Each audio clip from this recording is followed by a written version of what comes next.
Okay, I'm back. There we go. Conrad, you did not lose me. I just went for some tea. Okay, nice. So Brooke said had 2018, so 2 years ago. Our product from, but also Adobe like this better. Been using some form of AC/DC since. Wow, awesome. Yeah, I find that a lot of users don't like, especially if you do use a photography post processing tool. You're probably someone who uses multiple post processing tools. I've noticed that's more or less the case for almost everyone. You'll use one tool, like whether it be like Photoshop or AC/DC for one thing, and then also use a different tool. Oftentimes people will use in AC/DC, they'll also use external editors, our external editor function. So they'll load an external editor, whether it be like, actually, in a matter of fact, I think there might even be tools for restoring photographs that you can install that are sort of like freely or cheaply available online, and you can run those as external editors within AC/DC. So there's lots of examples of programs that can be ran like that. I've never worked with video. If I invest in AC/DC tools, can I restore and enhance old videos using the same-ish approach we will cover today? No. No, you can't. In AC/DC, in our photo editing software, which we're going to be using today, which is the AC/DC Photo Studio Ultimate one, you can like run, like in essence, view video files within AC/DC. Like there's a bunch of different formats you can view, PDF being one of them as an example. But it's not really intended for restoring video. And in fact, actually, we don't really have we have a video editor, but it's more for video composition, creating videos, than it is actually for restoring or editing the quality of the video reel itself. I don't really know how to direct you. I think it would be the wrong tool, though. I think AC/DC AC/DC Photo Studio Ultimate is primarily a management function. So being able to catalog and properly keyword and that sort of things, like your files, find, navigate to files. Secondarily, it's designed to be a raw editor for editing raw images. And then thirdly, it's a compositional layered editor. So those three things are sort of where it's going to be strong. Its strong suit is. Let's see here. Okay. Oh, just for all of you that are filtering in, we haven't started yet. The lobby's still open. We're going to be starting in about 5 minutes here. I'm looking at some questions before we start. So our topic today, well, we'll go over that in a bit, but okay, awesome. Yeah, Corral is one that people use and have used in addition to other programs for sure. Barbara, nice to see you. Thank you. Maple Heights, Ohio. Cool.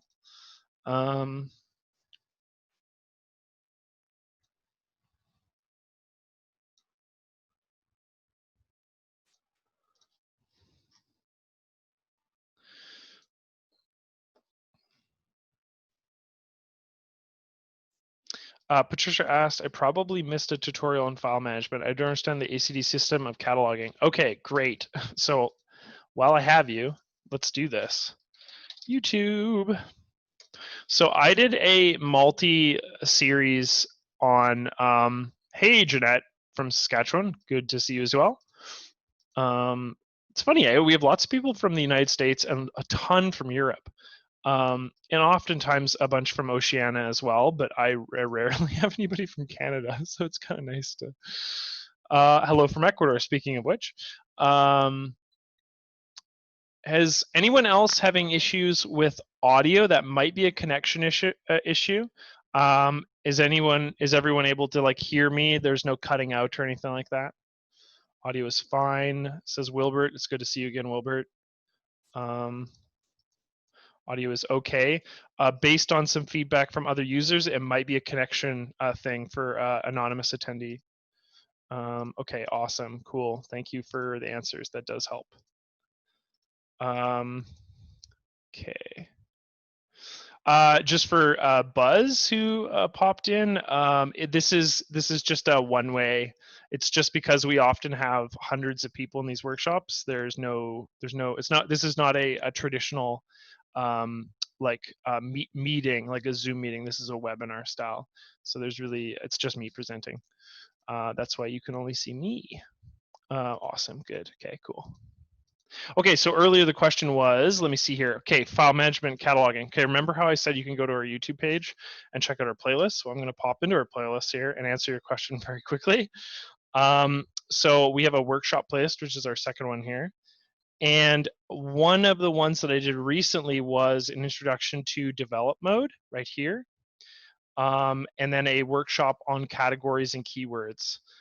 So if your question is, hey, I've missed a tutorial on file management, I don't understand the ACD system of cataloging, right there, categories and keywords is the workshop for you. That will answer all your questions. We will do these workshops again in the future so that you can experience them live, but just so you have the answer, that workshop was entirely dedicated to that very topic.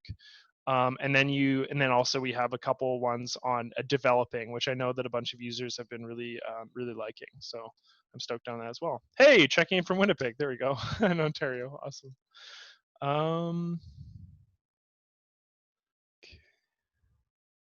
Got some legacy users. That's cool.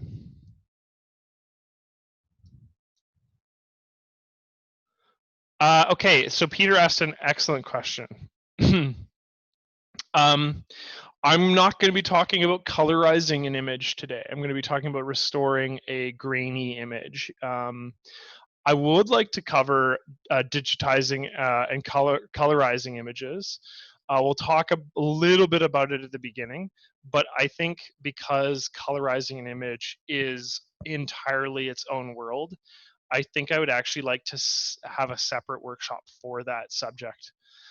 Because you're essentially adding color to an image where there hasn't been any, especially if you're working with a truly black and white image and not a sepia tone image, like you have very little reference points. So I basically could talk about that, but I think it should be designated to its own workshop, because I could probably talk about that for an hour and a half and show you some techniques and tools for that. So short answer to the question is we will not be colorizing image in this workshop, but I would like to. We're going to be talking about fixing an image that is old and very grainy and has some functional problems with the actual image itself, not necessarily the adding or removing of color.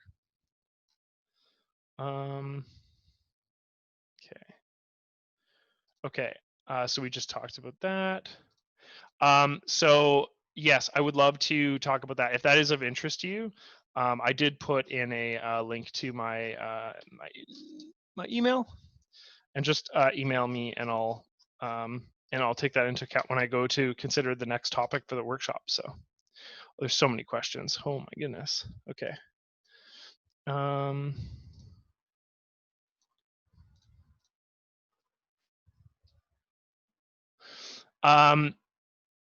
Yeah, you can grab. Okay. Yeah, so I would like to sort exactly. So Peter just said, thanks for the answer, recolorizing, but I suppose what I meant is how to get the best resolution so the photo is useful. We're gonna, resolution, we're gonna talk about improving the like structure of the image today. So we may answer a lot of your questions today in this workshop anyway. But yeah, there's going to be, in terms of increasing resolution to images, there's not going to be a way to functionally do that without resulting in loss. But you can, you can obviously increase the sharpness and work with like radius and things like that to sort of play around with exposure, but it's always going to be at a loss because the original image wasn't that large in essence. Okay. I scanned old photos, accidentally making them small. Can I fix that and restore them to make them useful? It depends on how you scanned them, because oftentimes scanners you can change the settings to scan in at 300 DPI. 300 DPI is going to be way larger when you go to view it in a photo editor than a 72 DPI. So I would consider how you scan those images, but you're not going to be able to like increase. Okay, because the way like image compression works, you can't like add pixels to where there wasn't any really, and the process to do that is always going to be lossy, or any like software that gives you like a quick, like, hey, make your image larger and like make increase the pixel density and all those things. All of them are all crap, because it's like you're essentially breaking a rule of image of recreating images, and you're trying to add pixels to where there was no pixels. So short answer is you'd probably be surprised. I would double check to see what resolution you can scan your images in. But if you're scanning them in at 72, aka web resolution images, you can probably just scan them in at 300 and get way higher resolution out of them, and then they'll appear much larger when you view them in something like a post-processing software. Okay, let's get started here. I'm just going to clear off some of these questions that okay. Awesome. So many users, cool. Okay. John, I got your email. I'm going to be opening some of those things. Yeah, they were really grainy. We're going to be talking about those later on in the workshop. There was a couple emails that that people had some really interesting stuff that they could add. So we'll talk about that. The email is repeated just under the chat panel. Yes, some artificial intelligence can add mixing pixels, but they're not going to do a great job of it. Like that's whole, yeah, it's just such a, I think that's kind of a crapshoot right now in regards to, because they have to basically create detail where none is. So you have to create a system, in this case, an artificial intelligence that says, okay, well, this is what this looks like based on other images we've seen, and there's this huge repertoire that they're pulling from in order to basically generate pixels in a photo. So those exist, and lots of companies are working on those. The problem being, though, is like how much relevant photos do you have to draw from? One of the issues that's really interesting in our own software, right, was facial recognition. Facial recognition was fascinating because it's super easy to develop from a standpoint of it's not that complicated. There's other softwares that have done in the past. The code exists. It's super, but the problem becomes, what reference material are you using to generate results for that? That reference material, like huge swaths of images of people's faces that you can scan and gather data on and go, that's an ear, this is a nose, that all of that information, that the series of those photos is actually kind of rare online. And oftentimes you run into issues too, in the sense that there's more images of a specific type of person than there is, like, there's often more images of men, and there's often more images of fairer skinned men than darker skinned men. So you like start to run into issues with like not being able to, like, you see what I'm saying? So this artificial intelligence only comes down to what reference material is being used to create something like that. Okay.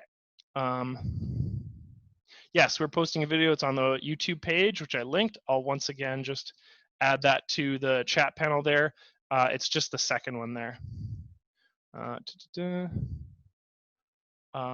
Antonio from Portugal. Can't wait to come back to Portugal. I spent a good portion of my year there last year. It was awesome. Pairing an old photo. Okay.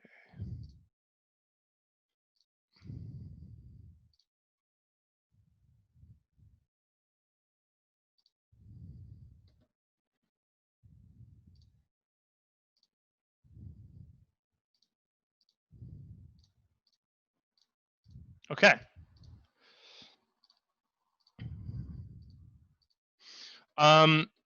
So today, like I said, we're going to be talking about restoring this image actually specifically, and then we'll talk about some of the other images we have here. I'll just bring this image in for reference. So this image is, in this case, an image of a baseball player from New York, and there's a bunch of issues with this image. There's a bunch of speckling that occurs in the image, this film grain. There's actually been water damage along the outside of the image as well. And that being said, there's actually not really clear dimension in terms of this person's face. There's a whole bunch of stuff that we can do to this image to fix it. My game plan is to illustrate some of those, and we're going to do this to this image, basically. See if I can show it before and after. Oh, I can't with this one because it's already been edited. But we want to smooth this person's face. We want to remove all of this speckling. There's some issues down at the bottom here in regards to this person's like vest that we could probably spend a bit more time on. And then we want to go through the process of actually blurring out the top portion of our image where we have all this text and also actually literal rips or applications of like, in this case, it looks like a sticker or some tape or something like that in the place of this. So so we're going to be talking about removing this and working on those things. Okay, so to start with too, I think what's a really a good point to begin with, especially because people were talking earlier. Again, this is definitely going to be recorded and uploaded to our workshop page. It's just on the second link there, which is our YouTube, and then we have a playlist in there that's for workshops. One of the things that you're going to notice is that when you bring in an image, right, to edit mode. So I have my image that's in manage mode here with the rest of my contents of this folder. If I bring this into edit mode, you're going to notice that there actually is no, let's see here.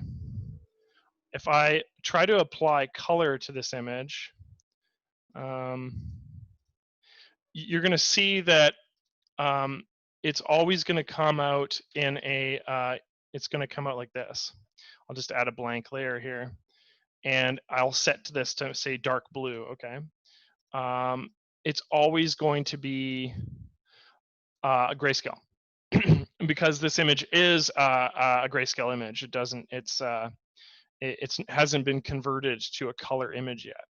So oftentimes you may notice that that your image, when you go to try to work with some tools, especially when it comes to in ACDC with some of the filters, that there isn't a representation of color in your image. And we need to adjust that. We need to adjust accordingly to begin this process. And this is going to be super integral to obviously something we're not going to be talking about today. But if you are colorizing your image, you can't colorize a grayscale image. You have to convert it to being a color image first. So how do you do that? And that's very simple. Let's cancel out of this. I definitely want to discard these changes. To colorize an image, you actually first have to bring it into view mode. So I'm going to choose this image, which is the image we're going to be working on, okay? And I'm going to open up in view mode. And in the top section here, under tools, there's a function called modify. And under modify, we're wanting to select change color depth, okay? The color depth that I want to change, you have a couple different options. In this case, this image is displaying 256 grays. And then you have the option of the colors, in this case, which is 16 colors, 256 colors, high color, and true color. And what I want to do is I want to convert this image to a true color image from its grayscale. So we're going to click on true color, and what it's going to do is that's actually going to prompt us to basically resave our image. Just in this case, so we're not overwriting our old image. So I'm going to save this. As you can see, I've already saved one earlier, but I'll save another one here. We'll just call it color 2, and I'll save this image as a JPEG image, but you can see that we can save it as a BMP, a GIF, a PNG, a JPEG, or a TIFF, or something like that. But if we want to make changes to the IPTC and EXIF metadata, which we're going to talk about a bit later, I would recommend going with a JPEG or a TIFF file for that. So we're going to save it as a JPEG. So the difference between 256 color and high color and true color, my understanding is that there's going to be some images here, because I tried this with a couple different black and white images, and I noticed that some black and white images will colorize within 256 colors. So, and then others, when I changed them to 256 colors, they we ran into issues where it was still essentially a grayscale image.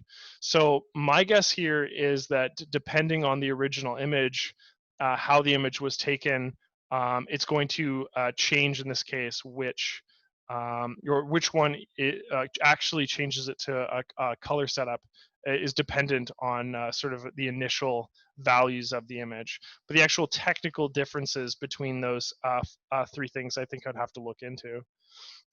In this case, I checked this image previously. I checked it on 16-bit color, I checked it on 256 color, and I checked it on high color, and true color was the only one, in which case I actually got color representation in my image.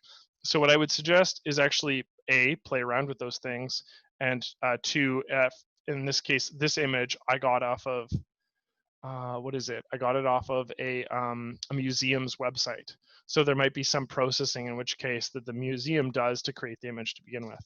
I'm going to save this as color 2, just as a JPEG in this case.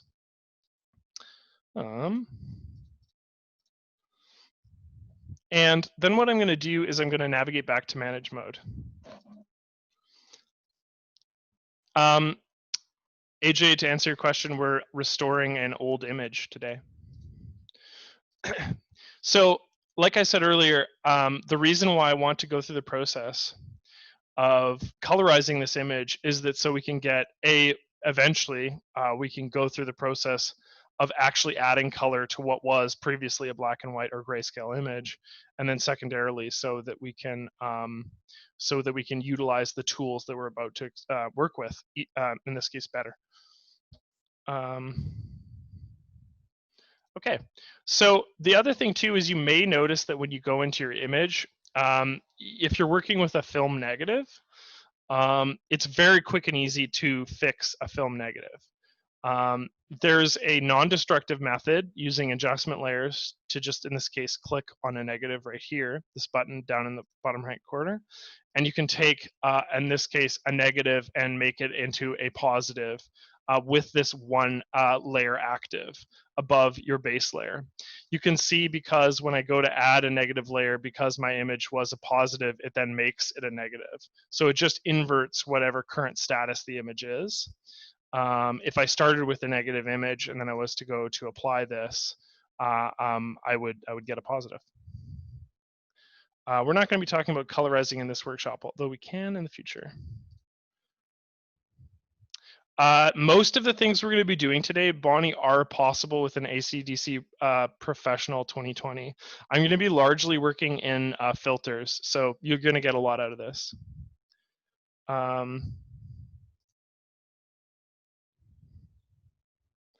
Yeah, so Jeff said true color must have some color mapping to grayscale values of the original, and I would guess that that is exactly the case. Okay, so let's zoom in on this image and have a look, another look at some of the issues here. Obviously, this image is about, I don't know, I think it's a little bit smaller, but it's like 1,000 by 700 or so pixels. Let's see here what we got. Yeah, 1,000 pixels just down in the bottom left-hand corner by 747. So it's a bit smaller. But we want to do is, oh gosh, a bunch of things. But the very first thing I think I want to take this through is through a process of noise reduction. So let's show you how to do that. You're going to see, again, the noise in this case isn't so much that we have all these speckling and stuff like that that's going on in the top and on the right here. And then you're seeing these layers of water damage up at the top. But the real reason that I want to run this through a process of noise reduction is actually more because I would like to gain the structural integrity of the subject of this image, which is right here. So with my layer 1 selected, what I'm going to do is I'm going to go over to our noise panel here, okay, which is just under the detail function. And then I'm going to click noise. And what we're going to go is we're going to have this tab open. And there's two different functions within noise. There's remove noise and add noise. Obviously for this image, what we want to be doing is removing noise. There's 3 different types of noise. In this case, we're looking at camera noise removal, pardon me, which has some sliders that interact with this image. There's also median noise removal, which has a couple different options here as well. And it changes the sort of interaction with the image. With median noise removal, you can apply a square noise removal. So it removes individual noise pixels. And then if you'll notice, if we really zoom into our image here, it's applying them sort of in little square pixels throughout our image. If we were to take a look at the before and then the after, you can see that it's applied in these sort of like chunk-like formations. That's not the one we're going to be using for this image, but I just wanted to illustrate it. And then despeckle. And despeckle is going to remove this grain. Actually, let's move this is a perfect example right here. It's going to remove grain like you can see in the clouds here. It's very granular, and you're seeing it again also with the skin of our subject. It's removing some of this more granular grain, but it's not really removing any of these sort of larger flecks that appear on our image. And so for that, what we're going to want to do is we're going to want to use the camera noise removal.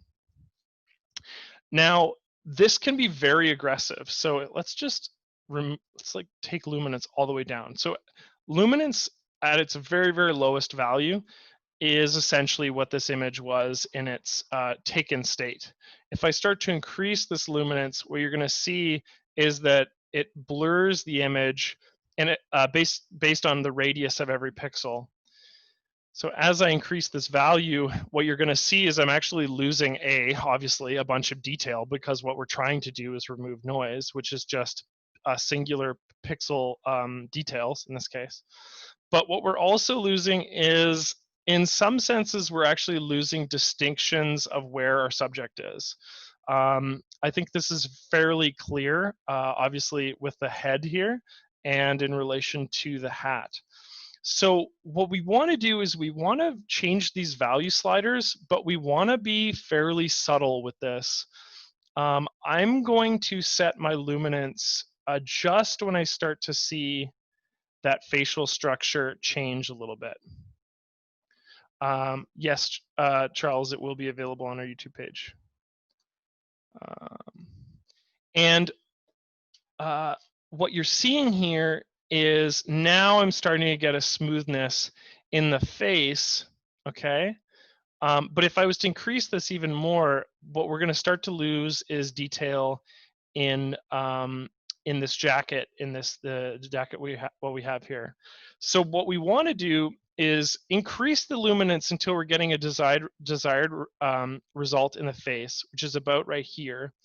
But what I also want to do is make sure that I'm using the brush tool to be specific about exactly where this effect is being applied, which in the case of my image here, I actually want this everywhere but the jacket. I want it in the background. I want it on the subject's face. I want it on, so we're going to paint on our jacket subject here, and then we're going to invert that to apply it to everything but the jacket.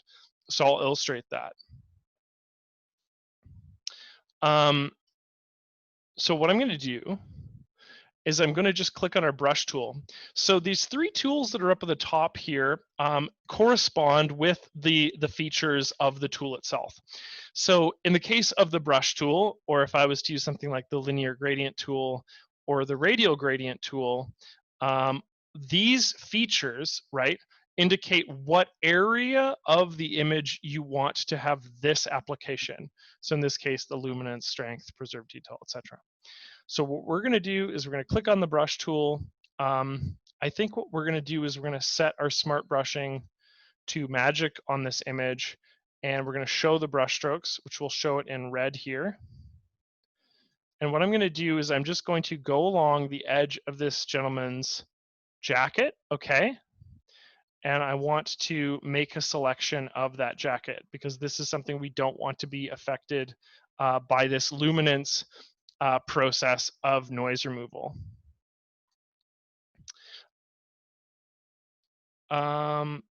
Why does the strength of noise removal luminance set to default to 100?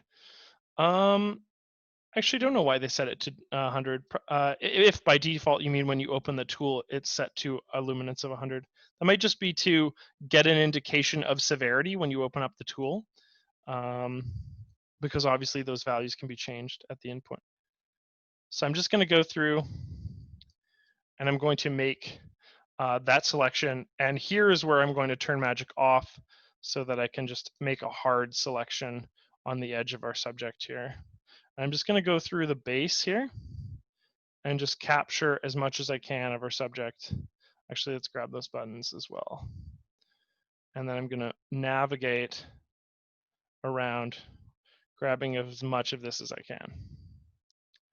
Okay, so the reason again why I'm grabbing the jacket specifically is because I'm going to invert this, and what I want to do is I want to keep the detail in this jacket because this jacket has a lot of, let's just hide the show brushstrokes.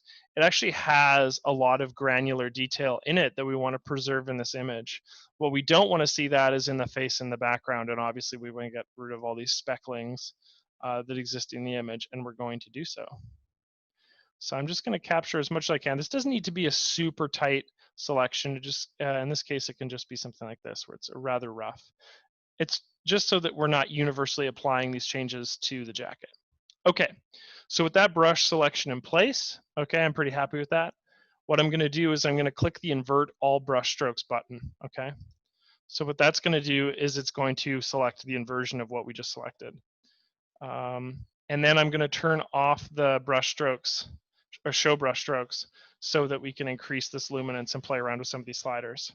So now if we crack luminance all the way to the top, you can see that it's not being applied to the jacket, which was our intended effect. Okay, so I'm going to reduce this.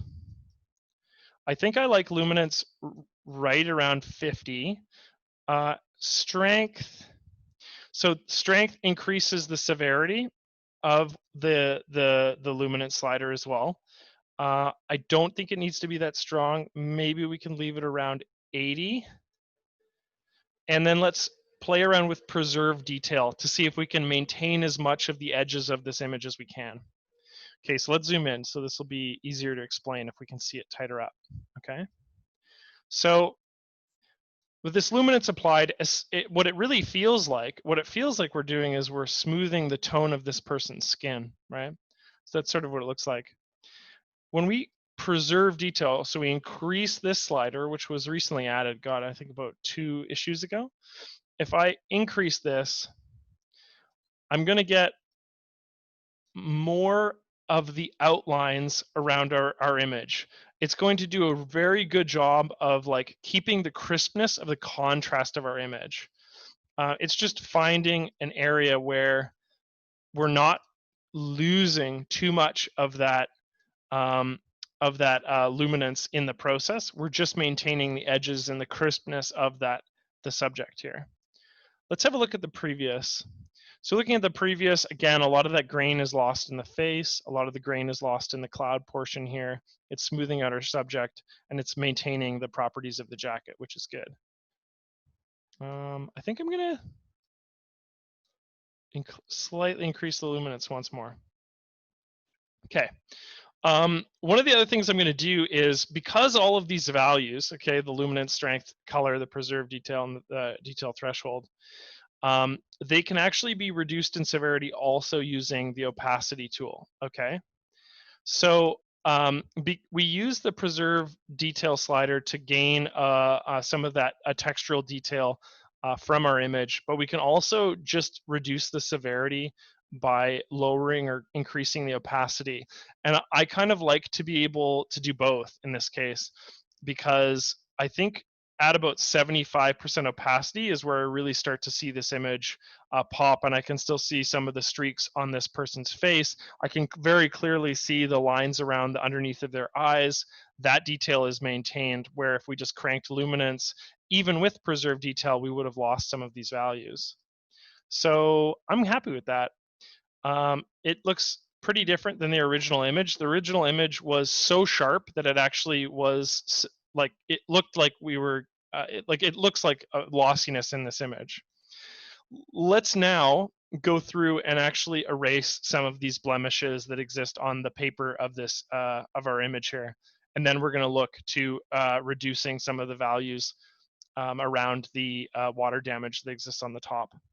So I'm just going to hit done now with this applied. And then that will be applied. And I'm going to duplicate my image by right-clicking on it and duplicating the layer. Let's have a look at some of these questions before I move on.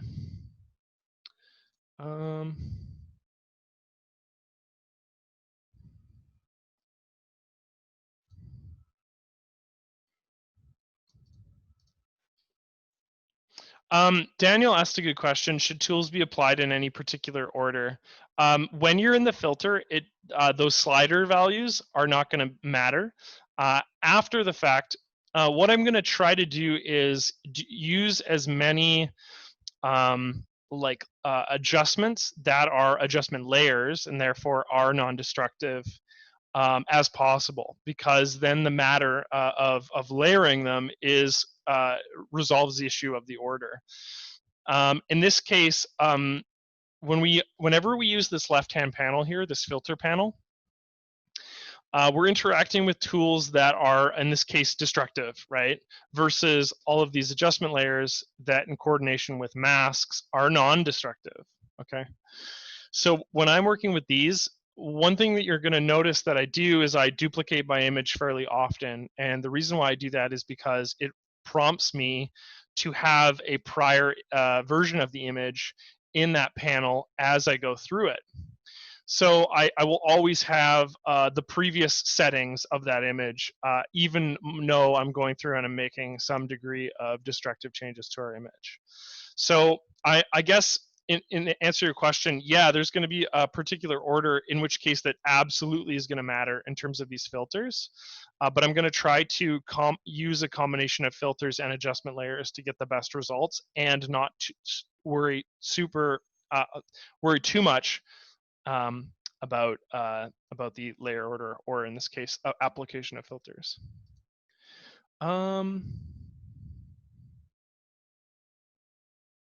Yeah, and James said, super webinar, thanks so much. My aesthetic choice would be to preserve much more of the facial detail and work on the individual small black spots.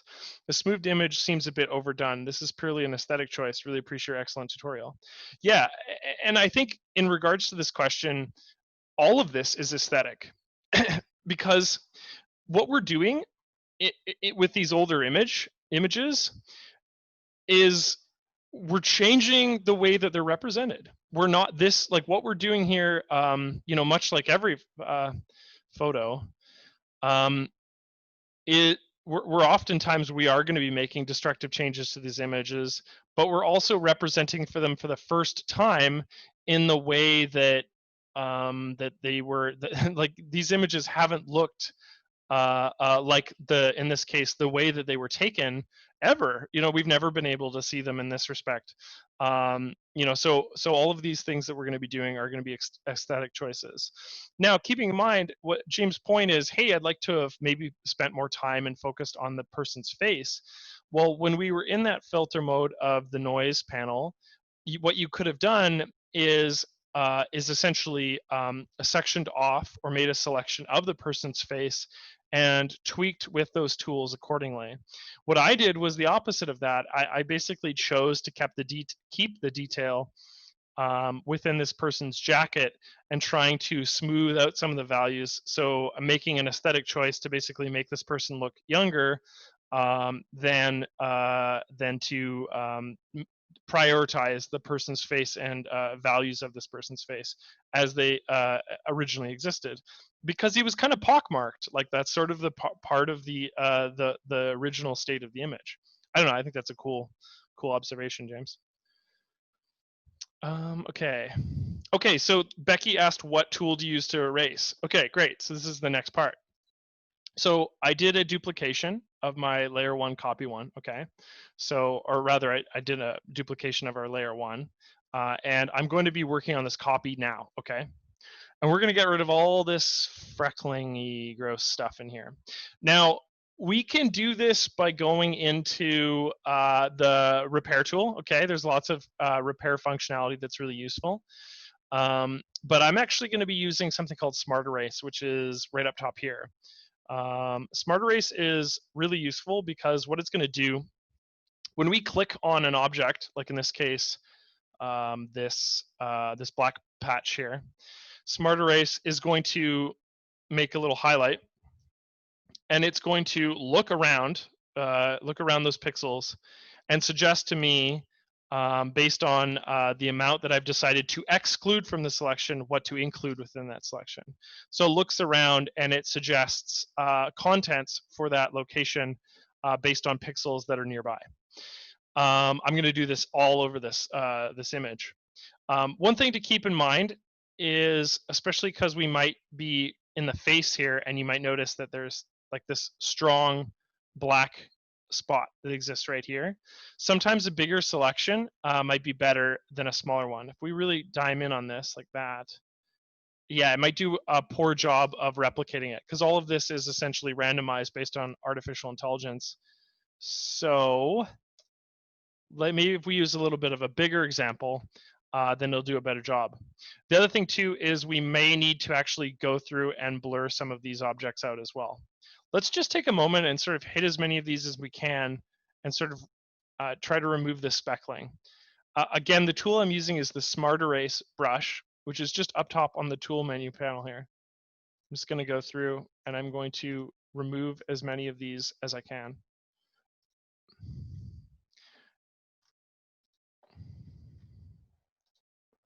And then what we'll do is we'll go through and we'll blend some of the ones we can't get rid of using the repair tool.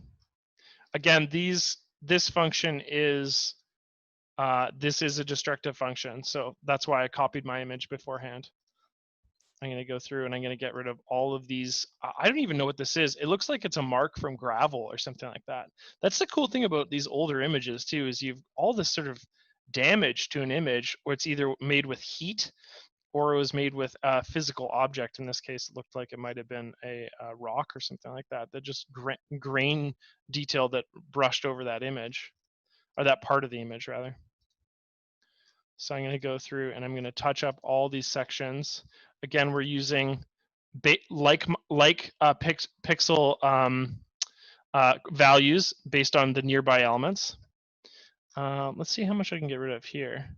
Oh yeah, pretty good job. It's a little fuzzy down here, but, and then there's this section right here. Let's see how we do here.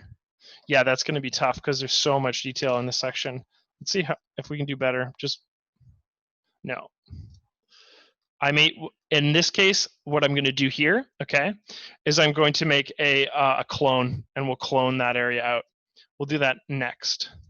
Let's take off some of this facial detail as well using this.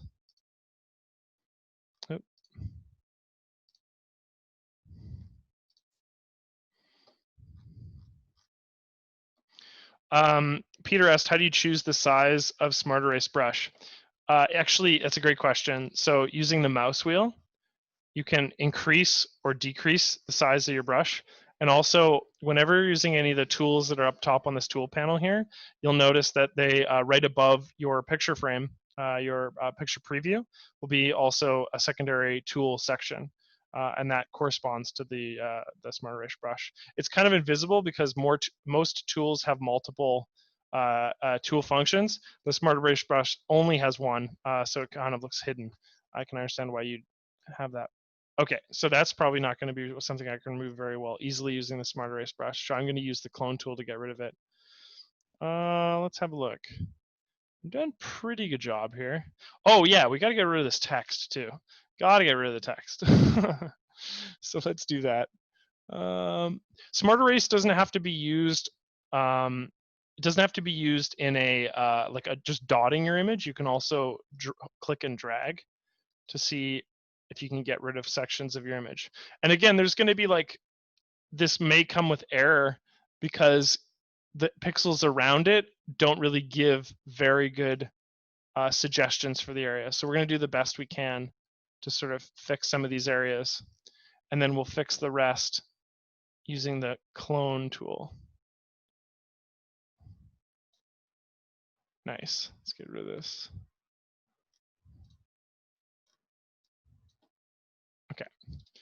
And that's going to be white. So that I think we'll try to, yeah, actually we can try to do this as well. This might be easier to blur out than it would be too. The fun thing about this is because each image is going to be so different too, you're really going to have to play around to figure out which tool works best for the scenario. Let's try this. I don't think this is going to work very well, but we'll see. It's not the worst. I can work with that. Okay. Next up, I'm going to copy my image once again.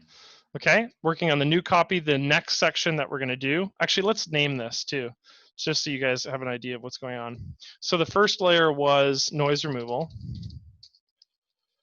The second layer was, in this case, oops, undo. The second one was a spot removal.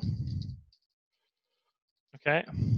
And this one's going to be our clone layer where we, oops, I keep on doing that. I meant to rename. There we go. We're going to clone. Yeah. So let's do that. Let's have a look at some of these questions before we go to the next mode. Yeah, Smart Erase tool is very good. It's not the best, you know, in the sense that like there's never going to be one catch-all tool. Like it's using as much related pixel information as it can to fix this image, but it's doing a very good job. It's doing a not a bad job. It's well designed. What factors influence your brush size choice? This is a great question. So again, I showed you, but when you have it, if you have a really small dot you want to get rid of, like the example I gave was with this gentleman's, actually let's go back to that image. This one right here on his eye. So when I'm using the spot removal tool, if I have this very small, it might be grasping detail from the actual eye itself, okay? So when I go to remove this or to spot remove this section, I might actually not be getting rid of it at all. I might not be doing a very good job of that. Again, what it's doing is I'm taking in this section, right? I'm suggesting that this is what I want to remove, pardon me, and what I want to replace it with is nearby. So if the bigger we make our brush stroke, right, the more detail outside of the brush stroke you're actually asking for. So the smaller it is, the more specific the suggestion will be, and the broader it is, the less specific it'll be.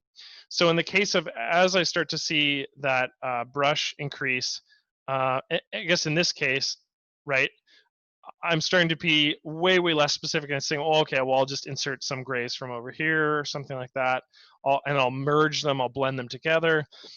So you really kind of want to find that middle ground of being too specific and not replacing enough, and replacing too much and also impacting other details, like in case the eye that we don't want to change here. So I don't have a exact answer for you, but I would say that slightly larger than the actual subject that you want to remove is always best. I would say that that's probably the sort of the running method I've found anyway. Okay, so let's go into that clone tool. I'm going to take this layer, the clone layer, okay, and let's go into repair tool, okay. So in repair tool, we have all the usual suspects. We have heal and clone, okay. We actually also have smart erase, which we just used to get rid of a bunch of different things. But what I'm going to be using primarily is going to be a kind of a merge of a bunch of tools, which is blended clone, which is a blend of the clone tool and the smart erase tool. So it's going to clone something, okay, when we go to replace the subject, and it's going to do its best to take what we've cloned and blend it in to the area that we're going to apply it. And when I said earlier with this jacket here that I didn't think that was going to be able to be done in smart erase, I think this is something where the blended clone tool may succeed best, if not just using the straight up clone tool. When we're in this filter, okay, when we right click, that's where we set our point. It works very similar to the way that traditional clone works. So I can right click, make a selection, and then when we go to apply it using blended clone, we're going to insert those values here. So I guess in this case, what I'd like to take into account is where those lines exist on this vest. So, or on this sweater here. And so we did a fairly good job of getting rid of that heated dot here. Let's do another one right here on the side of this N. Maybe one more. I'm just seeing that there's a little bit more. Yeah, there we go. Perfect. And let's get rid of U as well. And we're going to do our best to get rid of some of these marks that exist on our subject here. So all I'm doing is making a clone, right, using the blended clone tool of a nearby object or nearby series of objects, and then I'm applying, I'm right-clicking on the area that I want to fix. What else do we want to do here? Oh yeah, this, definitely this. So I'm going to take a portion of his cheek here, and I'm going to take it and I'm going to move it further down. Let's see if we can get rid of this.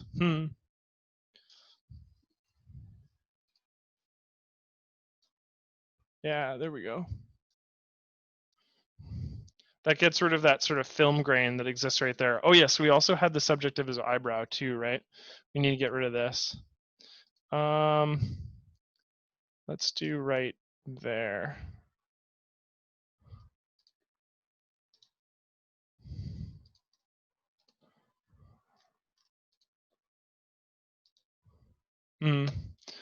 Kind of maybe want to just use the clone tool itself right here. Yeah, there we go. In this case, I'm taking the details that I am aware of the image, and I'm kind of just making a best guess to what would fit this image. And when earlier, I believe when James made the point of saying like, okay, well now we're basically, we're making suggestions on this image. We're sort of, this is where it comes down to aesthetics. But that's not bad, especially when we take a look at the image. I don't even think that's really the manual aspect of that is really even that noticeable. Nice. Okay. So that's what I would do there. Let's have a look at our base image again. I'm going to click done out of this. So once I click done, all of these changes are finalized, hence the fact that we duplicated this layer. So we'll do that. Have a look at some of these. Ted asks, is there a way to lock the sample on clone? Yeah, absolutely. I mean, when you go into the repair tool, if you just click one of these modal buttons, like that's what locks it on one functional tool. So when I have it selected in clone, it's always going to be in clone, okay? But as per like locking a location on the actual image itself, that's like, I mean, that's possible, but in the sense that you're always going to have to like go over what you've previously covered over, because it's taking the tool, okay? You're making a clone segment here, like right here, and then you're applying that to somewhere else. And it's when you stop the application process that you can sort of like restart it. If I just right click and apply this, you may notice that at some point, like I can go, like I could go over the subject. I don't know, in terms of making this application, you can't, there's going to be sections where you're going to run into issues with wanting to start from the point, like you might want to go over where your start point is. Like you'll want to, and yeah, it's just not going to work well. So in this instance, I guess what you want to do is you want to make as minor changes as possible so that you don't run over the contents of your start point where you began your cloning. I'll just cancel all that because I guess we already did that section. Okay. Okay, answered that. Text. Craig asked, is there a way to protect the text so we have a record of the date and the player's name? What I would do is, I had a question earlier in regards to metadata. I mean, yeah, yes, you can hold on to those values. You can also just add new text into the image after if you cleaned it up. You wanted to like put a little bit of text on the image. But my suggestion would be actually to use like metadata fields to hold on to that information. And we'll talk about that later on in this images editing process, but that's sort of a management function. But you can put that information into IPTC codes, keywords in essence, so that we hold that information in our image. And again, I'm not editing the original image. I'm just editing a copy of it. So.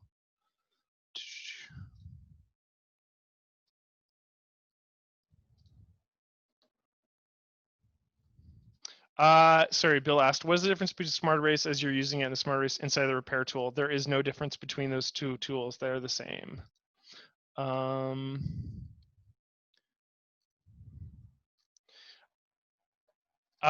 ACDC doesn't have a lock function for layers yet. This is something I've asked for. But David, to answer your question, it isn't possible to straight lock a layer. But yeah, I've asked for it to be added to the adjustment sections down at the bottom here.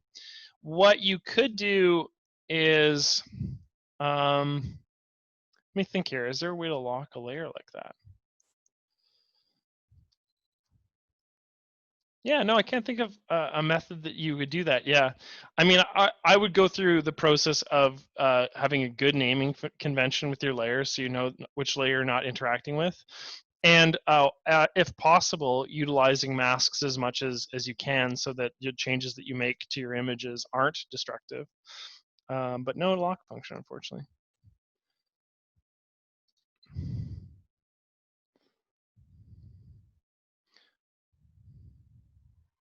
Arnie asked, sorry, I didn't hear about how to get the panel on the right with the layers. So if you're using ACDC Photo Studio Ultimate 2020, that's where this layer panel comes into place. So Professional doesn't have that. It's a sort of a feature exclusive to ACDC Ultimate. ACDC Ultimate is a layered editor. Pro is designed to be more of a raw editor in addition to a management function or management software. So that might be why you don't have a layer panel exist on the right. Short of that, if you are using Ultimate, it may be hidden using something like hide right panels, or alternatively, it might be just straight up closed, in which case you go to panes and then add layers from F8 right there. Yeah. Okay, yeah, so you can't, this is a great point. So Art just said you can turn off a layer by hiding it using the eye icon, which I guess in this case turns the image off from visibility, but doesn't lock the layer per se. So if you're wanting to not interact with a layer visually, that might benefit you to do something like, in this case, just hide the layer ultimately. Yeah, that's a great suggestion. Okay, so clone right here. I'm going to make another clone of, in this case, the layer that we cloned, the area that we went into the repair tool. And this one, let's call this one, what do we want to do now? I think what we want to do is start the process of blurring out that background. So I'm going to rename this layer blur, because we're going to start to address some of the structural issues with that image. AB, in this case, the water damage. The other thing I'm going to do is actually change the size of this image as well, because we want to get rid of all this black. We don't need it. So what I'm going to do is I'm going to have my layer selected. I'm going to go to resize canvas. Resize canvas brings up something that would be very familiar to a crop function for many people. And I'm going to pull this in until I have just selected the area of my image that represents, in this case, the picture. So I'm going to pull these values in. And what I'm going to do is I'm going to try to get rid of as much of this fraying on the edges as possible, because also that's a just visual loss that we can't really accommodate for. So I'm going to set that, and then I'm going to hit commit on the left, and it will resize my image, but also every subsequent image in my layer panel.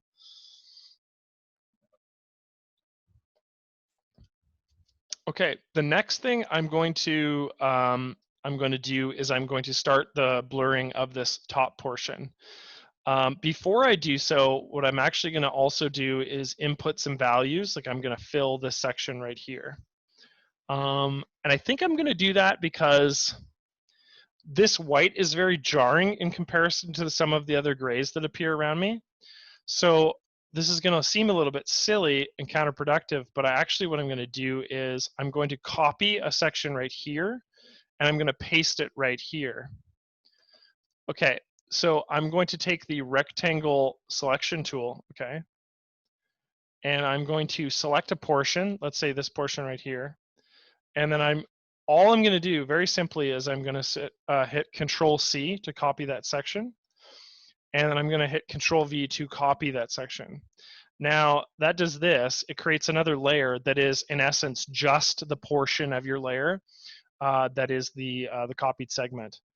I'm going to rotate this and try to find a way that sort of fits visually as best I can, which I think would be right about there.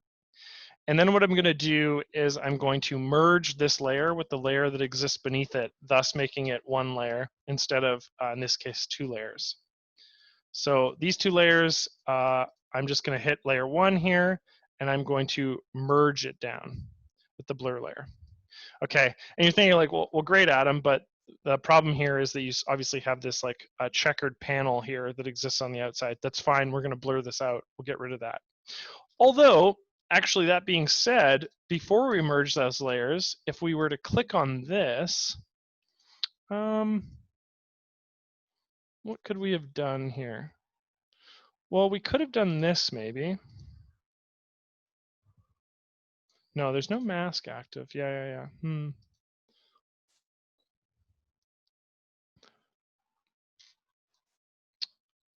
When we were to make a selection, yeah, that's interesting. Okay, so if we have our layer here, we have a selection. Let's go back to the tool. Is there a way to blur this just from here? Yeah, we could do that. Okay, let's try this. I'm just playing around here. But if I go duplicate layer, and we're gonna make a mask out of the portion that we've selected here instead of just copying and pasting a new layer. But if we do that, okay, so now I've masked out this section, and then I can move this section over here, but that enables me to tweak the values of the feathering. Yeah, that's kind of cool. So you can find a way to mitigate those factors. And then what I'm going to do is I'll just commit that layer again and deselect. And now we can merge those two layers.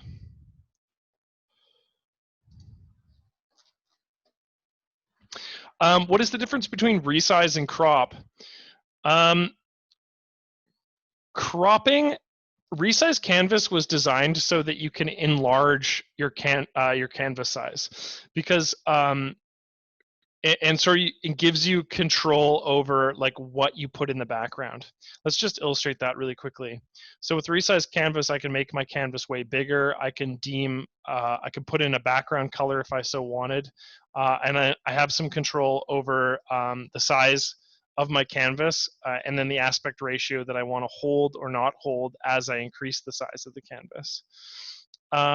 And so what this enables us to do is essentially set values, so that if I wanted to make like a postcard, for example, or if I wanted to increase the size of my canvas to accommodate for 2 images while I'm making a composition image, that allows us to do that, versus something like the crop tool, which sort of doesn't really allow us to go bigger than the size of our document. It only allows us to make our document smaller in this case. So we have some limitations in regards to that, whereas resize canvas allows us to make our image bigger and then accommodate for what else would be made bigger in that process, aka like the background or something like that. So I use that tool, the resize canvas tool, a lot when I'm in the process of making a composition image, because it allows me to basically make my canvas bigger and incorporate more images. Those are the differences. It was a great question, by the way. Yeah, and so sorry, Buzz said, I have no idea what you're doing with the merging. So we have an entire, I was using masks. In essence, all you need to know is if you copy a section of your image, you control copy and control paste, it'll create a new layer that's added to your layer panel with the contents of whatever you copied. What I was trying to do was trying to figure out whether or not you can copy a portion of your image but maintain feathering around the corners of that image. And that's only possible using, in this case, masks, which we devote an entire workshop to, and you don't need to follow along for that. I was more personally curious about whether or not that was possible. But for all intents and purposes, just copying a section using Control C and then Control V is doable. Okay, so with all that said, let's actually blur this layer. What I'm going to do is we're going to illustrate where we can use a mask, and that's right here. So with blur active, what I'm going to do is I'm going to add an adjustment layer, the blur layer here. Okay, so I'll click that. And what I'm going to do is I'm going to make this mask that is attached to this adjustment layer the opposite of the color it is. I want to make this a black mask. So I'm going to right click on this mask and I'll set this mask to black. Okay. So a black masking is a means to non-destructively edit our image. So this is the sort of first instance of non-destructive editing that we're going to sort of impact or use in this case. With masking, black means off and white means on. So when I turn this mask to white, for example, the blur application, right, which is right here, the properties are set to 20% blur. When I make this mask black, all of those blur qualities are turned off. So when we're interacting with this mask, what we want to do is use brushes. So if I go to the brush tool and I set my mask, or my brush rather, my foreground color to white, okay, what I can do is I can start to add blur to areas of my image. Let's dramatically reduce that blur. And what it's doing is, if you look over to this mask here, you can see that that white area, okay, is displayed. This area of the blur is turned on, and the black area of my image is turned off. It's not applied there. So I can play around with blurring out some of these portions of my image that I find a little bit heinous, aka this water damage that exists on the edge of our image. So what we can do is we can do that and then reduce the opacity of the effect to sort of find the middle ground where that blur application looks best. All I'm doing here is interacting with the mask. None of this is destructive. So if I was to hide this blur layer, our original image would be presented to us. If I was to turn this mask entirely white, once again, my blur would be applied to my whole image. And if I was to turn this layer completely black, this would be turned off for this image. If I was to save this file, specifically my gentleman here, as an AC/DC file, okay, all adjustment layers are held with their settings as is. Meaning I could save this image and I could edit these blur qualities at any point in the future. And the benefit of saving an AC/DC file is, even though I have these non-destructive sections where I blurred the image, I have cloned the image, I've removed spots on the image, and the very first one, which was the noise removal, I can still interact with these destructive layers. So even if I want to, I can always go through the process of changing these. It's just that obviously I can't change their individual qualities at the time I made those clone adjustments, at the time I made those spot removal adjustments. So it gives us some ability to adjust these values.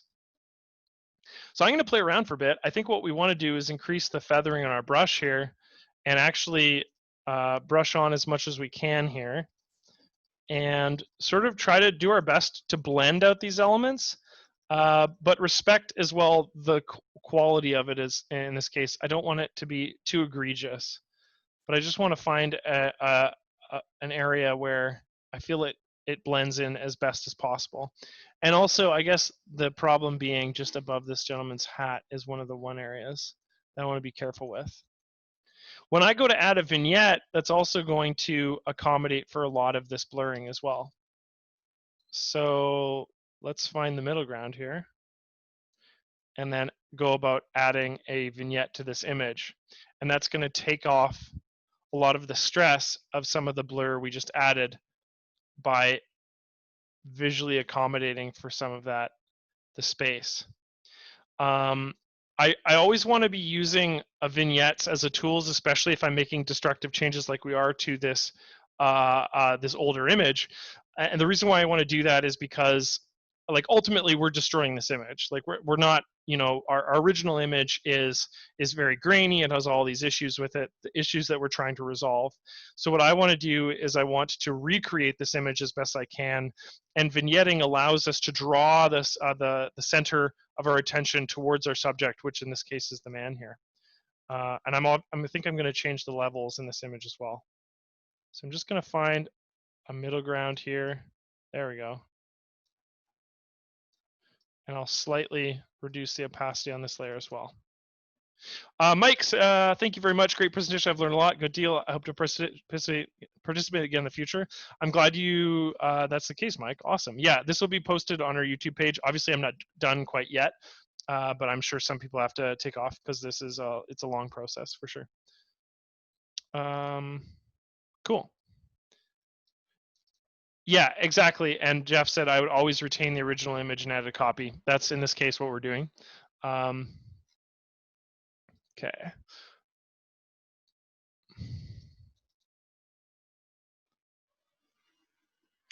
So Dwayne asked, if the layer is invisible, will the layer not be included in the final image such as Photoshop? Yes. If the layer had no contents, for example, if I was to add a blank layer, and if I was to save this image as, for example, a JPEG, that would be a flattened compressed file, the contents of this invisible layer would not be illustrated because there's nothing to show. So it'll show you the vignette, the blur, the clone, the spot removal, and the noise removal, but it won't show you the contents of this layer, even though it's on top of our image, meaning that it's like the first layer that's technically presented to you. So short, long answer short, yes. Okay. Tom asked, I have a previously sent in question about focus. I haven't addressed this question, Tom, but it's a good question. So Tom asked in an email basically like, how do you gain focus in an unfocused image? And what we've been doing so far is sort of addressing some of those issues. We've been going about, I mean, in this case, we've done a portion of noise removal on our subject, and we've, addressed some of the contrast in our image and all of these things. When you're trying to accommodate for like a blurry image or an image that, in essence is out of focus, you're only, you can only do so much.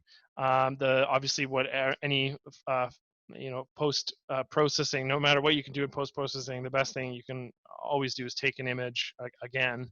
But in the case of our images right now, when we're working with older photographs, that's not possible because these images were taken before we were born in many cases. So what I would suggest is to gain contrast out of a part of your image is probably in this case, what you're going to want to do is you're going to want to copy sections of your image and mask them out. So if I was to take this blur layer, for example, put it on top, okay, and if I was to mask out just the head, right?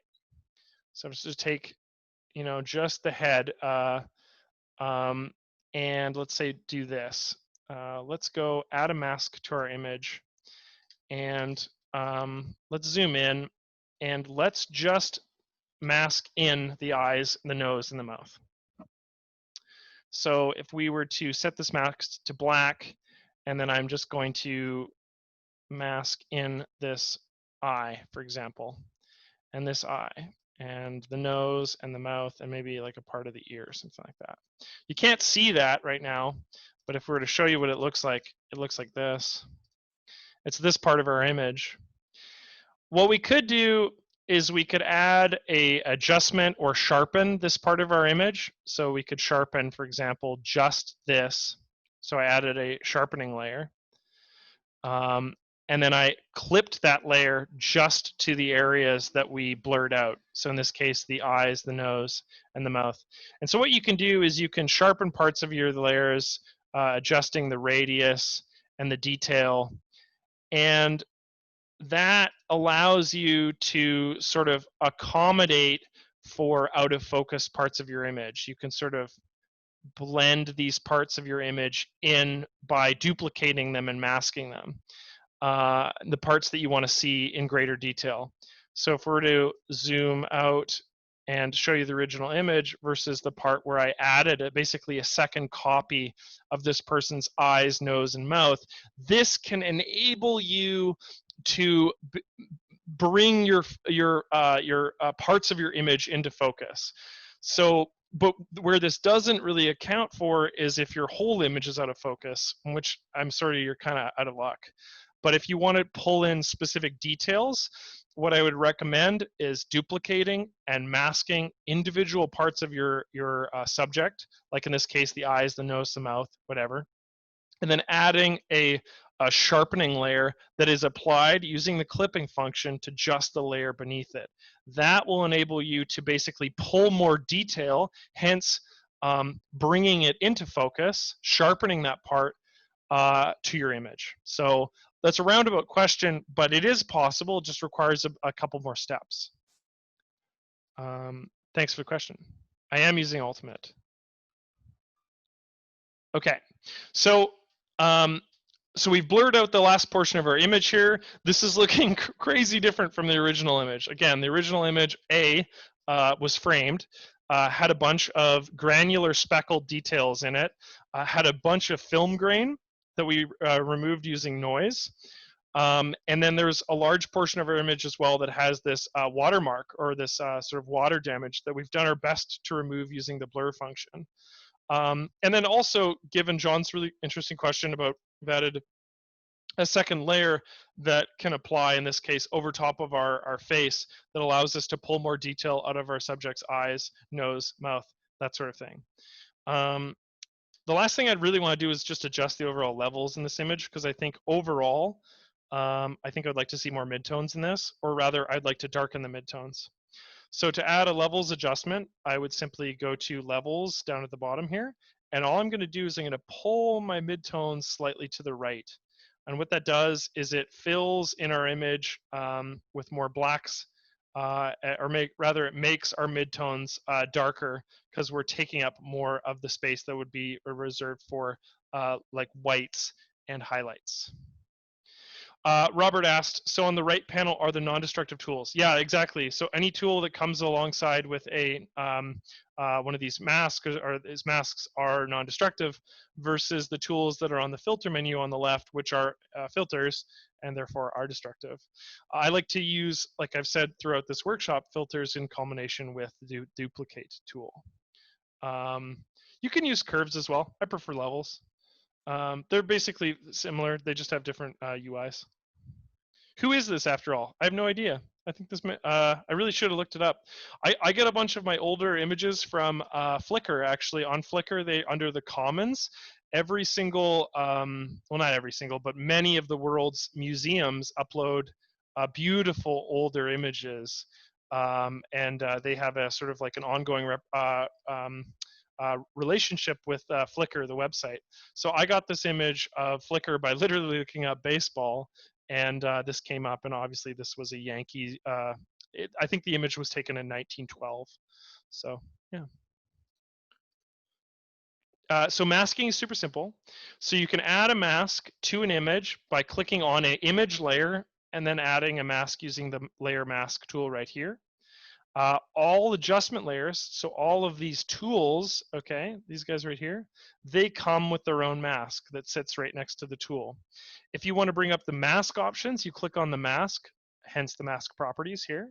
If you want to bring up the tool options, you just click on the tool icon that's right next to it, and those tool icon properties exist right there. If you want to interact with the mask, you want to change the values of the mask, you can right click on the mask to set it either black or white. You can also invert a mask, and you can brush using the brush tool on a mask by clicking the brush up top here. You may have your brush set to some sort of color or something like that. What you can do is you can just use the reset colors down at the bottom right hand corner here, and the colors will often be set to the opposite of whatever the mask color is. So if this mask was black, it would be white on the foreground. You can swap the foreground order, meaning that I can brush on white or black using this brush tool right here. Yeah, so I would say play around with masks, obviously in relation to adjustment layers. That's a good way of doing so. But in terms of what I wanted to cover on the image, I would say that's done. I'm going to save this image as an ACDC file. And let's talk about just quickly adding keywords, categories, and stuff like that to the IPTC code. Let's call this final 2. Because I like where that image is at. So one of my users asked, like, hey, okay, great, I'm glad you're covering this, but like, what happens if I want to like preserve information about the file? So if you wanted to preserve information about your file, in manage mode, there's a whole section dedicated to metadata. And as you can see, under IPTC, there's informations like the title, headline, the description, keywords, creator, city, that sort of thing. So you can fill out information about this image using these IPTC values. And then when you're done, so if you wanted to say, was there one on subject, for example? There isn't, but if I wanted to name this like baseball, New York City, and then like if I was to name it like, oh, I think it was taken in 1912, I could add that there. And then in the keywords, I could add 1912 there. And then this information is obviously we can also use ACDC keywords, but if you're looking for that workshop, we've covered it in the past and it's its whole thing. But in terms of this information, IPTC and EXIF values, okay, these values that are entered into these fields can be viewed by any computer, right? So this is now saved to the file, provided that that information that is embedded within the file. When you're working with JPEG or TIFF files, okay, that information, the IPTC and EXIF values, as soon as you hit apply, it's embedded within the file. The reason why is because JPEG and TIFF files are writable files, okay, versus something like RAW, which is not a writable file, and all of this information would have to be contained within a sidecar file. But long story short, if you wanted to add information about this user, or rather this image, I would do so within the IPTC values. But there's one more thing we can do. If we're interacting with family photos from our own family, we may also want to go into view mode and then actually add facial data to this image so we can start to catalog images that have instances of this person. So if we were to just name this guy, I don't know, Tom, for example, okay? In view mode, we can start to add facial data. So to turn on face data, you would go down to the bottom panel and you'd make sure that show face outlines is clicked in addition to the face tool, which allows us to add names to our subject. So that gives us this little bottom button here that allows us to name this person as Tom. As you go through and name your family using this tool, they are actually categorizable. They're searchable in ACDC using face data. One of the beautiful things about face data too is it's automatically applied to your images. So if you have other images of Tom, in this case on your computer, if it recognizes Tom, it'll apply that face data to him in your database. And if it doesn't recognize someone as Tom, but it's pretty sure it might be Tom, what it'll do is there'll be a little check box that'll appear in view mode, or a little X button that appears here that allows you to verify that this person is in fact Tom. When you go to verify somebody, one of the cool things about face data 2 is it actually adds more information. So it gives the face recognition more to work with, and therefore will be more successful when it comes to you have more added photos of Tom. So anyway, we have a photo of Tom, whoop-de-doo, great.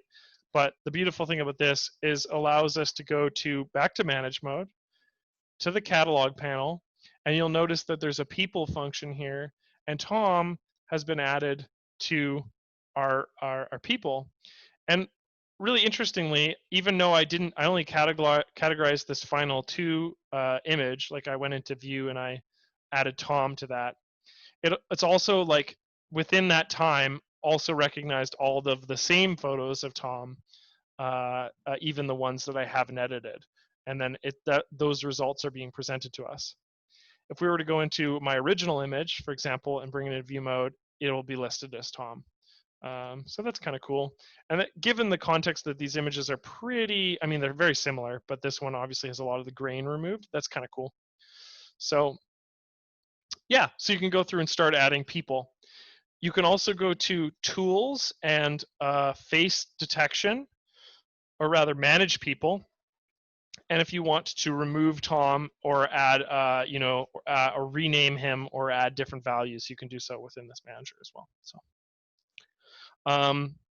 So that was in regards to somebody's question about how do I start managing my own older family's photos.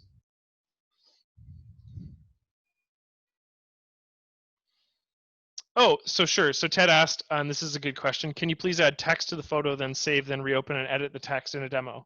So in an ACDC file, okay, file number 2 here, I'm going to go into edit mode.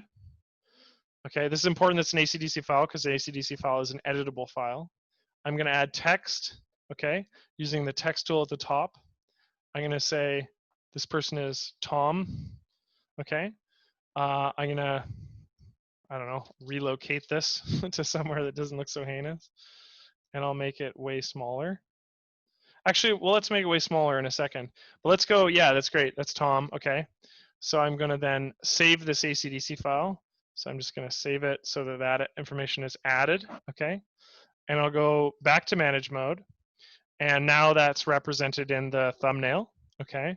And 2 months later, I come back, and I'm go, okay, well, Tom isn't actually technically capitalized, and maybe I want to make it smaller.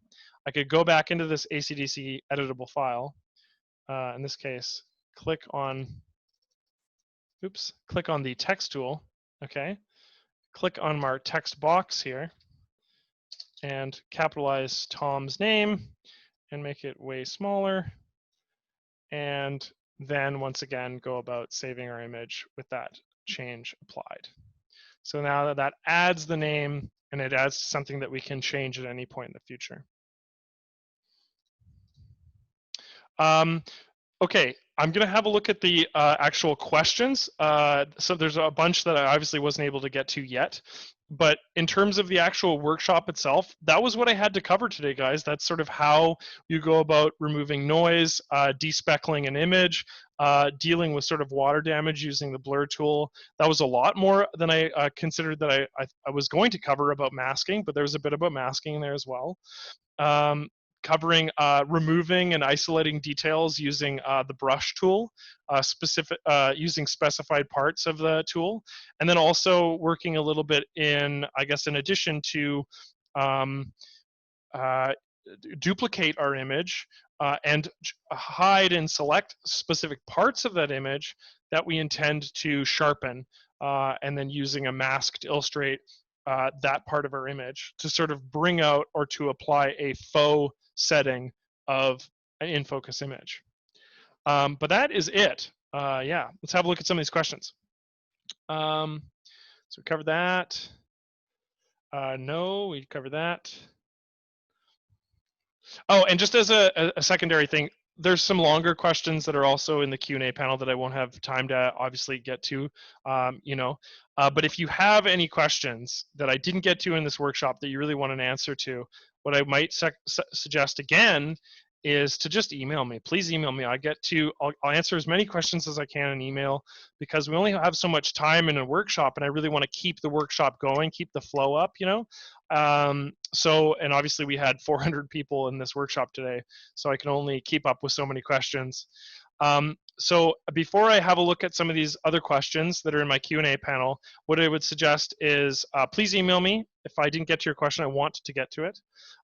If you want to watch this again, it's going to be uploaded to YouTube in the next couple days. It falls under our workshop playlist that is on our link that I sent you right there.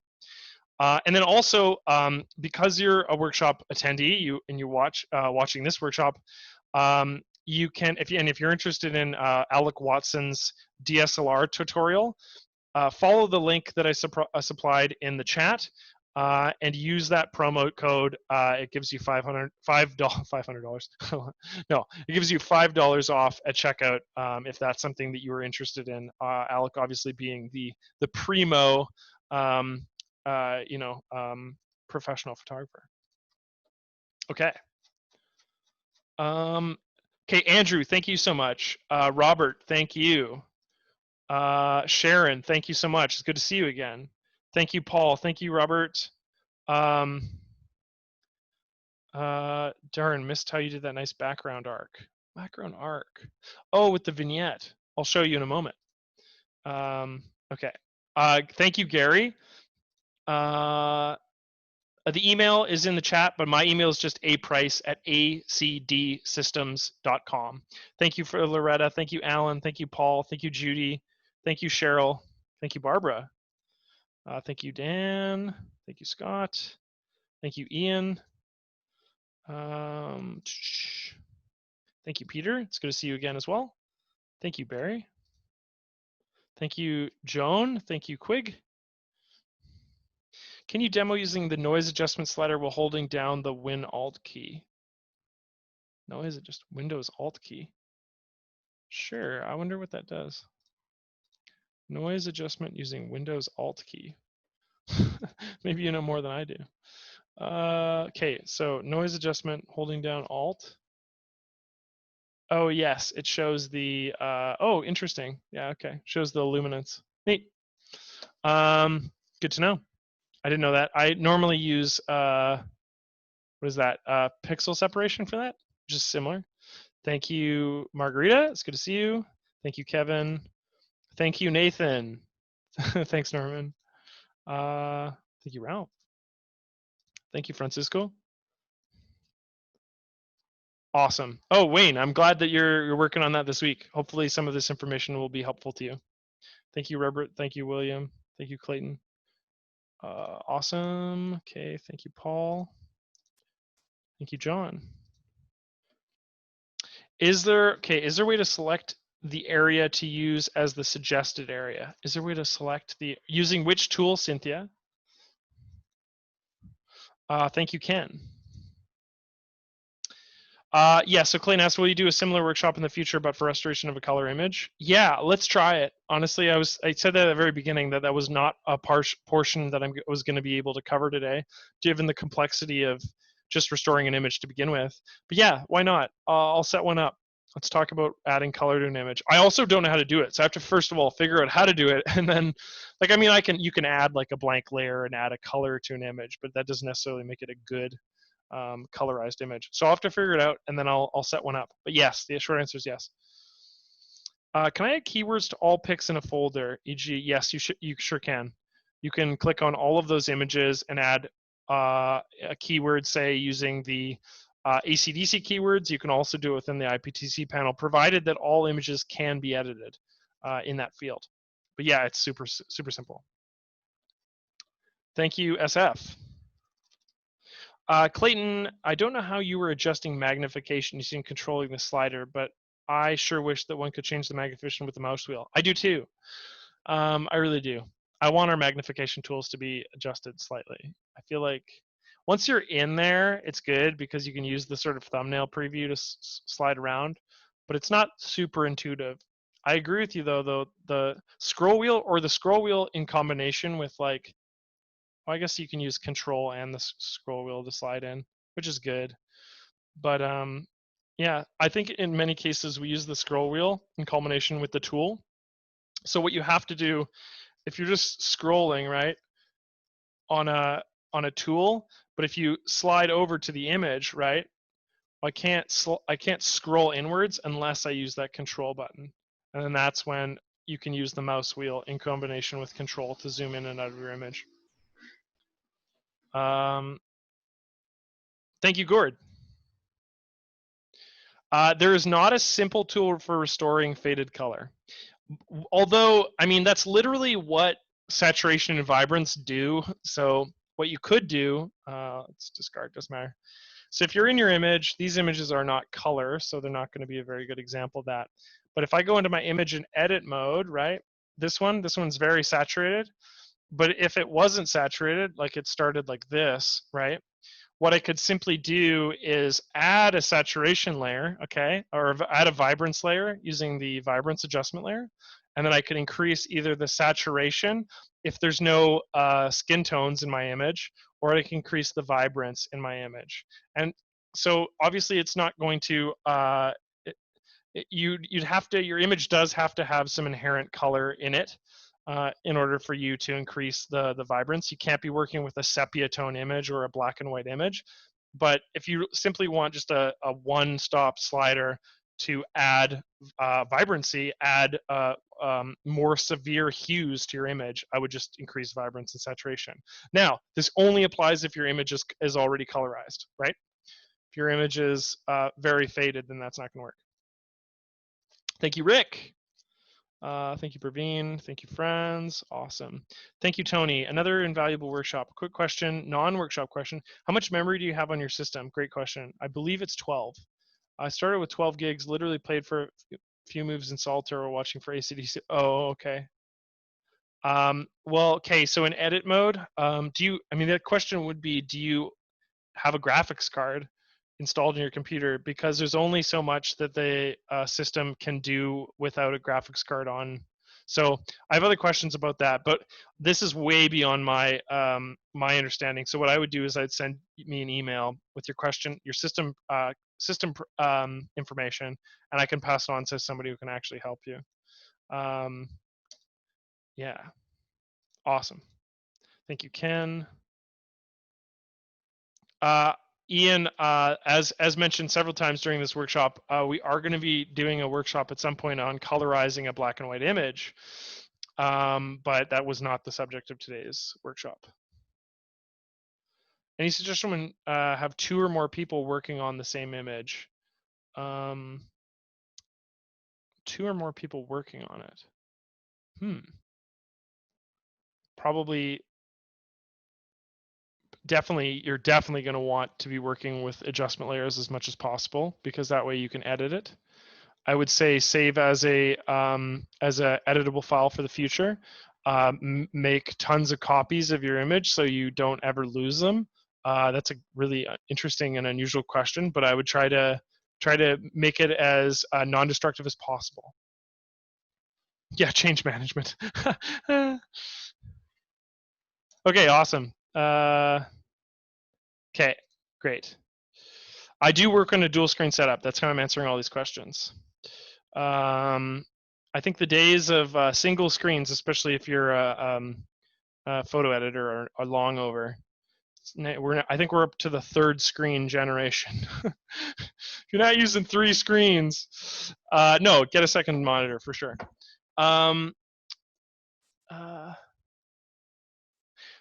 Peter, again, if you want a more comprehensive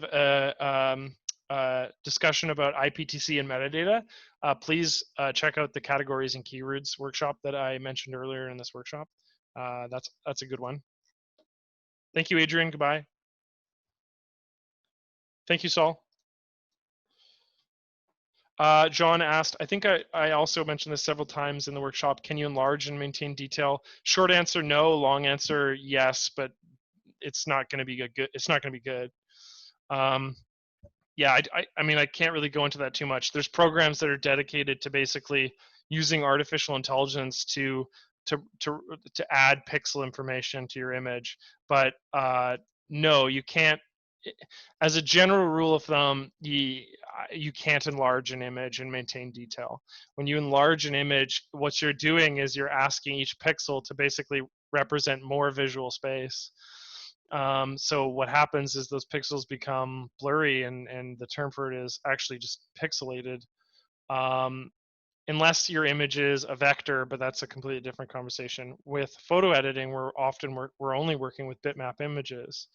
So the enlarging of an image is not really possible past the extent of what the dimensions of the image already is.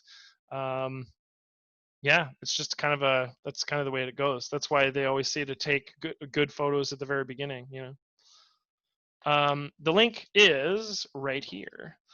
It's the second one there. It's just youtube.com/ACDC Photo Studio. If you take that and you put it into your URL bar on your browser, you will find us. It will come to you. The topic of the next workshop, I forget. Let's double check it. It's on our workshop page. So if you were curious about that, what you can do is you can go to ACDC. I think it will probably be removed at this point because it was just the one today. But if you're curious about this, you can always go to our community panel, right? And go to ACDC workshops. And July 14th is adding color using split toning, LUTs, etc. And then we'll add another one that is adding color to a black and white workshop. But that's the next one. So that's July 14th. We have a gold workshop for gold users, which is a paid service that you can get to by logging into our ACDC ID. We have one with Alec coming up, I believe, early June 9th, or July 9th, sorry. So that's the topic. Sometimes I want to change false lens info in the EXIF, but it is blocked. Blocked. Oh, I know what that might be. Okay, check this out. This is a really neat fact. Okay, so if I have an image, okay, oops, let's stick with this one. What you can do is you can go to File, okay, and what you might find is that your image is set to read only. You can turn off read only, and that will enable you to hopefully fill in the blanks, as it were. But yeah, so navigate to an image in the properties panel, go to File, turn off, make sure this is unclicked. We don't want it to be read only. We want to edit it, right? That might help you. Pardon me. Smart Erase, nice tool. One of your best sessions. Was easy to follow, and audio to visual lag was better than before. Yeah, I'm glad. Probably due to slower change of action selections. Yeah, for sure. Another way to fix color in faded photos, use histogram and adjust the individual color channels. This is true. I rarely use dodge and burn, just to be clear. I would rather use a mask than use dodge and burn. I mean, you can definitely use them. You can get similar effects by masking an image and using screen or multiply effects, or darken in this say. It's been a really long time since I've really used them, to be honest with you. But the problem with dodge and burn is that they're destructive, generally speaking. So that being said, you can use them for sure. Awesome. For your information, Year of Darkroom's experience told me the damage is probably an old sheet film negative. Oh, cool. This is okay. White specks are from dirt on the film. That was what I thought. Black specks are damage over film over time. What appears to be water damage is probably due to chemicals not being completely washed off the film and causing deterioration over time. So cool. I don't know if you're still sticking around in this workshop, Norm, but that rocks. Thank you so much. It looks like you are. That's so cool. Okay, so the whatever they use to basically turn the image from a negative to a positive, long term is what's dealing damage to the edge of the image.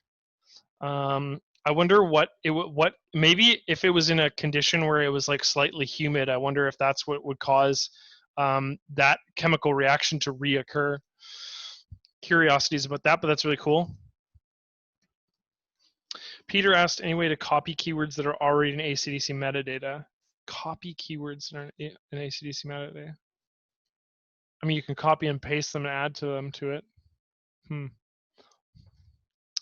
That's a great question about IPTC and the differences between the two. I don't know what the acronyms actually stand for, but I know that IPTC contain contents refers to the general like thematic components of the image, and EXIF refers to like actual like camera values. So for example, in EXIF we have shutter speed, f-stop, ISO, flash, whether it's on or off, that sort of thing. So these are like camera information at the time of taken. No old photo will have any of these fields really filled out, because this is all of all of this information is a part of the digital camera boon. That being said, lots of older photos will have information maybe on the back of the photo itself, or on information at the time of taking the image, where these values had been sort of manually written down. But all modern cameras just fill out this information for you. So when you go to take a raw image, it'll just be all added there. But yeah, that's a short answer, but I don't know what the actual acronyms stand for. Is there a legend for all the icons on the screen so I can print? Well, the help panel will have more. If you ever were curious about any of the icons, you can go to the help contents, or go to the where is it? Shortcut guide. No, that's not the one. There's a quick start guide. There we go. There's some help contents, but some of that stuff would just be a saturation of use. Thank you, Clayton. Take care. Thank you, Art. Thank you, Richard. Oh yes, Art says some scanners will add the scanner make and model. That's totally cool. Thank you, Richard. Thank you, Cynthia. I'm glad you learned so much. That's awesome. Yeah, I'm literally about to sign off here. It's been over an hour and a half at this point. So let's do that. I'm sure there's questions I wasn't able to get to, and for that I apologize. If you are just really need to know an answer to your question that I wasn't able to get to in this workshop, please shoot me an email. Once again, yeah, my email is aprice@acdsystems, and I just entered it in chat there. Check out our YouTube page. I'll have this live in a couple days. And then please purchase Alex Watson's WAMC course. If you're a DSLR user, you'll learn lots. He's far more talented than I when it comes to photography. So, and if you participate in the workshop, there's a little promo code in the workshop chat just beneath that link for you there. And all, yeah. For the rest of it, thank you very much. I'll be muting my mic, and I'll just gonna give this about another 5 minutes before I close it off. But thank you everyone for participating. I really appreciate you, and tune in 2 weeks for our next one.